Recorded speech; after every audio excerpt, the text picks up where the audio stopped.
Good morning to all of you. आज के class में हम डिस्कस करेंगे, पिछले क्लास में हम इनर ईयर के बारे में कंप्लीट कर चुके थे और जो हमारा ईयर का जो भी फंक्शन, लोकेशन, कलर, कितने पार्ट होते हैं, ये सारा हम डिस्कस कर चुके थे कि इनर ईयर का क्या फंक्शन है, किस किस से मिलकर बना हुआ है और इसका लोकेशन और इसका हम इसमें क्या क्या फ्लूइड पाया जाता है ईयर का, ये सारा चीज़ हम डिस्कस कर चुके थे। आज के क्लास में हम उससे रिलेटेड कुछ क्वेश्चन डिस्कस करेंगे। तो चलिए हम स्टार्ट करते हैं। फर्स्ट क्वेश्चन है, पिन्ना अटेंड एडल्ट साइज।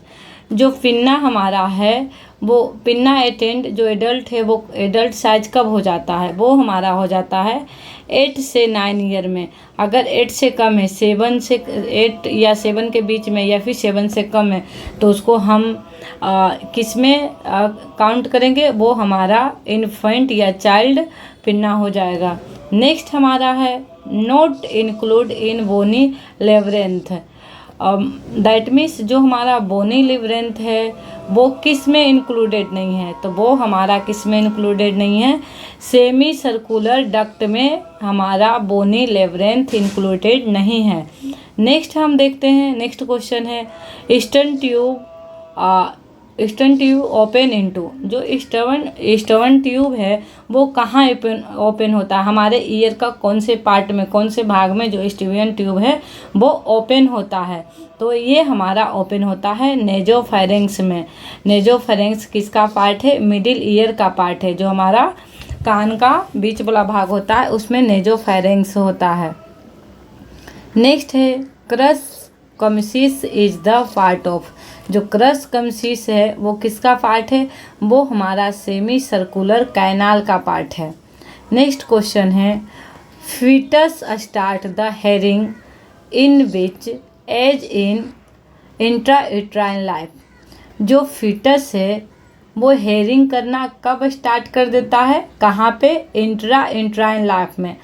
तो जो हमारा फिटस होता है वो हेयरिंग करना स्टार्ट कब करता है इंट्रायूट्राइन लाइफ में? वो करता है 20 week of gestational age. 20 week of gestational age जब इंट्रायूट्राइन लाइफ में वो रहता है, उसका 20 वीक्स हो जाता है, तब वो क्या करता है? हेयरिंग करना या सुनना स्टार्ट कर देता है। ये जो उसका फंक्शन है शुरू हो जाता है इंट्रायूट्राइन लाइफ में। नेक्स्ट हम देखते हैं साउंड वेव। अब हम साउंड वेव के बारे में जानेंगे। Sound wave travels eight. Sound wave मतलब क्या होता है? जो हम बात करते हैं, बोलते हैं, जो कोई बोलता है वो सुनते हैं, ये जो इसका जो स्पीड होता है वो 1 सेकेंड में कितना होता है? साउंड जो हमारा ट्रेवल्स करता है वो कैसे करता है, कितना करता है? तो जो साउंड हमारा ट्रेवल्स करता है वो 32 मीटर पर सेकेंड, 1 सेकेंड में 32 मीटर की रफ्तार से वो ट्रेवल करता है हमारा साउंड। इसको हम किस में मापते हैं? हजार्ड्स में। जो पिच हमारा है उसको हजार्ड्स में माप करते हैं। वॉल्यूम को हम क्या बोलते हैं? जो मापते हैं उसको बोलते हैं डेसिबल। रेजोनेंस। रेजोनेंस मीन्स क्या होता है? Audible range of human. जो हम ऑडियो मेरे कान में आता है उसको रेजोनेंस बोलते हैं। That means audible range of human ear. ये कितना होता है? 20,000 हजार्ड्स। नेक्स्ट हम देखते हैं फीचर्स रेंज। सीरियल नंबर से देखेंगे। Whisper of year. Whisper means क्या होता है? फुसफुसाना। कहाँ? मेरे कान में या किसी के कान में फुसफुसाना, इसको बोलते हैं विस्पर ऑफ ईयर। इसका रेंज कितना होता है? कितनी रफ्तार से चलती है? तो इसका जो रेंज होता है वो 30 डेसिबल होता है। अब normal conversation. Normal conversation means जैसे हम घर में बातचीत करते हैं नॉर्मली, उसका क्या स्पीड होता है? तो उसका स्पीड या रेंज होता है 60 डेसिबल। जो हमारी वॉल्यूम होती है उसकी।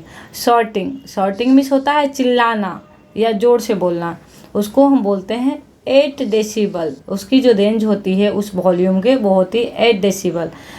Uncomfortable two year. Uncomfortable means जो हमको वॉइस आ रहा है, वॉल्यूम आ रहा है, उससे हम अनकम्फर्टेबल फील करते हैं, कंफर्टेबल फील नहीं करते हैं। मीन्स हम उसको, उस एनवायरनमेंट को हम एक्सेप्ट नहीं कर पाते हैं, तो उसको हम क्या बोलते हैं? उसका रेंज क्या होता है? 120 डेसिबल। अब पेनफुल टू ईयर, अब ऐसा वॉल्यूम आ रहा है कि हमारे पैन में क्या हो रहा है, सॉरी हमारे ईयर में क्या हो रहा है, पेन हो रहा है। पेनफुल टू ईयर, हमारा जो ईयर है वो पेनफुल फील कर रहा है, अनकंफर्टेबल फील कर रहा है, तो उसका रेंज क्या होगा 140 डेसिबल। अब हम देखते हैं नेक्स्ट है नॉइज पोल्यूशन अकर एट। अब नॉइज पोल्यूशन हम कितने वॉल्यूम कितने रेंज को कहेंगे जिससे हमारा नॉइज पोल्यूटेड होगा या पोल्यूशन होगा उससे, तो वो होता है ग्रेटर देन 85 डेसिबल। इससे हमारा नॉइज भी पोल्यूशन होता है। अब नेक्स्ट हम देखेंगे फिजियोलॉजी ऑफ ईयर। तो चलिए हम फिजियोलॉजी ऑफ ईयर को डिस्कस कर लेते हैं। फिजियोलॉजी ऑफ ईयर में क्या क्या आएगा, कैसे ये होता है। Pinna is collected sound wave from external environment. जो हमारी पिन्ना है ओरिकल से, जो हमारे ईयर का बाहर का एरिया है, पिन्ना जिसको बोलते हैं, जो बाहर से विजुअलाइजेशन होता है, वो क्या करता है बाहर के इन्वायरमेंट से क्या करता है साउंड को कलेक्ट करता है, और कलेक्ट करने के बाद क्या होता है send to external auditory canal. वो क्या करता है बाहर के इन्वायरमेंट से कलेक्ट करता है। कौन करता है पिन्ना करता है, ओरिकल्स करता है। वो सेंड किसको करता है एक्सटर्नल एडिटरी को, एक्सटर्नल एडिटरी करता है। फिर क्या होता है टेम्पैनिक मेम्ब्रेन प्रोड्यूस, जो एक्सटर्नल ऑडिटरी है उसमें टेम्पैनिक मेम्ब्रेन भी होता है। वो क्या करता है टेम्पैनिक मेम्ब्रेन प्रोड्यूस क्या करती है फिर वाइब्रेट।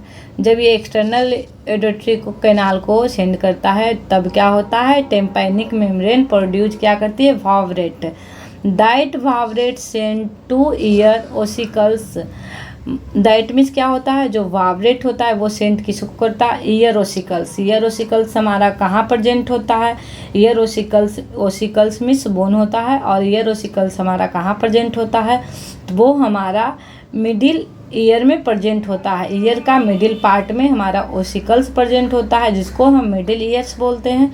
अब उसके बाद क्या होगा that vibrates hit the Oval window. जो वाइब्रेट्स है वो हिट करेगा किसको ओवल विंडो को। अब क्या होगा oval window sent this vibrate to inner ear. जो ओवल विंडो है वो सेंट किसको करेगा इस वाइब्रेशन को करेगा इनर ईयर को। जो ईयर का अंदर का भाग है उसको क्या करेगा सेंड करेगा। अब ये क्या कॉज करेगी it cause fluid movement in perilymph. जो ये मूवमेंट है वो क्या कॉज करेगी फ्लूइड। कौन सा फ्लूइड पेरिलिम्फ फ्लूइड कॉज करेगी। उसके बाद क्या होगा vibrate in basilar membrane of cochlear duct. अब vibration in basilar membrane of cochlear duct होगा। नेक्स्ट है vibration in hair cell of organ of Corti. जो वाइब्रेशन होता है हेयर सेल में वो कहाँ, वो किसका पार्ट होता है, वो ऑर्गन होता है किसका कोटी का। अब क्या होगा जनरेट द नर्व इम्पल्सेस। अब क्या करेगा जनरेट करेगा किसको नर्व इम्पल्सेस को। नेक्स्ट है देखिए cochlear branch of eighth cranial nerve. जो हमारा cochlear branch of eighth cranial nerve होता है उसको हम बोलते हैं वेस्टिबुलो कोक्लियर नर्व। ये क्या करता है transmit the impulses from cochlear to brain. ये जो हमारा वेस्टिबुल कोक्लियर नर्व होता है वो क्या ट्रांसफ़र करता है वो इम्पल्सेस ट्रांसफ़र करता है। और कहाँ से कहाँ तक करता है तो from cochlear to brain. Cochlear से लेके कोक्लियर से ब्रेन तक को इम्पल्सेस ट्रांसफ़र करता है। चलिए हम डायग्राम के थ्रू इसको एक्सप्लेन करेंगे और अंडरस्टैंड करेंगे। तो चलिए देखते हैं।